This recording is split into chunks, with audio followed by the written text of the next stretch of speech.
నొప్పి మాయం సర్జరీ దూరం మోకాలు మరియు నడుము నొప్పులను ఇకపై భరించాల్సిన అవసరం లేదు. ఆపరేషన్ లేకుండా అత్యాధునిక చికిత్స. Indo British advanced pain clinic అధునాతన సాంకేతికతతో ఇప్పుడు బంజారా హిల్స్ తో పాటు మదీనాగూడలో. రాష్ట్రంలో పవర్ మారితే వ్యాపారాల యజమానులు కూడా మారిపోతారా? అధికార పార్టీ నేతలు మాత్రమే చేయాల్సిన వ్యాపారాలు ఉంటాయా? ఉంటే ఎలాంటివి? పల్నాడు జిల్లాలో ప్రస్తుతం జరుగుతున్న చర్చ ఇది. అసలు ఈ చర్చ ఎందుకు మొదలైంది? ఏ వ్యాపారాల కోసం తెలుగుదేశం నేతలు దూకుడుగా ఉన్నారు? పల్నాడు జిల్లాలో టీడీపీ నేతల తీరు మారుతుందా అంటే జరుగుతున్న పరిణామాలను గమనిస్తే అవుననే అనిపిస్తుందని అంటున్నారు పరిశీలకులు. కూటమి అధికారంలోకి వచ్చేదాకా పోరాటాలు చేసి అలసిపోయిన తమ్ముళ్లు ఇప్పుడు 4 రాళ్లు వెనకేసుకునే పనుల మీద దృష్టి పెట్టినట్టు ప్రచారం జరుగుతోంది. ఇందులో ప్రధానంగా వైన్ షాపులు, బార్ అండ్ రెస్టారెంట్లతో పాటు ఫ్లెక్సీ ప్రింటింగ్ యూనిట్లు, దీపావళి మందుగుండు సామాన్లు అమ్మే షాపులు, ఇలా రకరకాల బిజినెస్ల మీద దృష్టి పెట్టారట. వ్యాపారం చేసుకుంటే తప్పేముందని డౌట్ రావడం సహజం. కానీ ఇక్కడ అంతా కలిసి గుత్తాధిపత్యం పావులు కదుపుతున్నారన్నదే అవతలి వాళ్ళని కంగారు పెడుతుందట.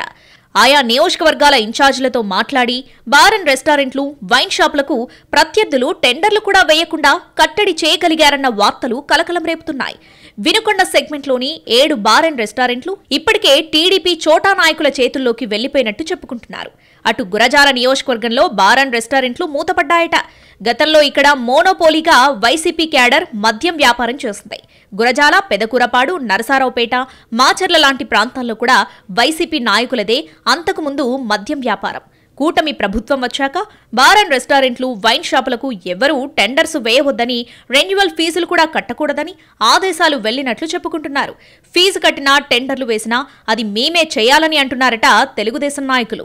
తమ పార్టీ వారిని తప్ప వేరే వాళ్ళని బిజినెస్ పార్ట్నర్స్ గా కూడా చేసుకోవద్దని ఖచ్చితంగా చెప్పినట్టు ప్రచారం జరుగుతోంది. మరోవైపు ప్రధానమైన ఆదాయం వనరుగా ఉన్న మద్యం వ్యాపారం తెలుగు తమ్ముళ్ల చేతుల్లోకి వెళ్లిపోతుంటే జనసేన క్యాడర్ చూస్తూ ఊరుకోలేకపోతుందట. కూటమి అధికారంలోకి రావడంలో తమ పాత్ర కూడా ఉందని, కానీ ఇప్పుడు టీడీపీ ఎమ్మెల్యేలున్న చోట జనసేన కార్యకర్తలను పట్టించుకోవడం లేదని, కీలకమైన వ్యాపారాల్లో మాకు భాగస్వామ్యం కావాలని అడుగుతున్నట్టు తెలిసింది.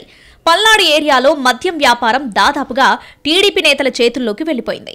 వినుకొండ లాంటి చోట్ల ఇప్పటికే అనధికారికంగా వ్యాపారం మొదలైందని అంటున్నారు. పెదకూరపాడులో వైన్ షాపులకు మాత్రమే అనుమతి ఉంటుంది. వాటికి కూడా టీడీపీ నాయకులు, కార్యకర్తలు తప్ప వేరే వాళ్లు టెండర్లు వేయడానికి వీల్లేదని ఆఫ్ ద రికార్డులో చెప్పేశారట. దీంతో ఇప్పుడు ఈ వ్యాపారాన్ని టీడీపీ వాళ్లే సోలోగా చేసుకుంటారా, లేక అడుగుతున్నట్టుగా జనసేనకు భాగస్వామ్యం కల్పిస్తారా అన్న చర్చ జరుగుతోంది.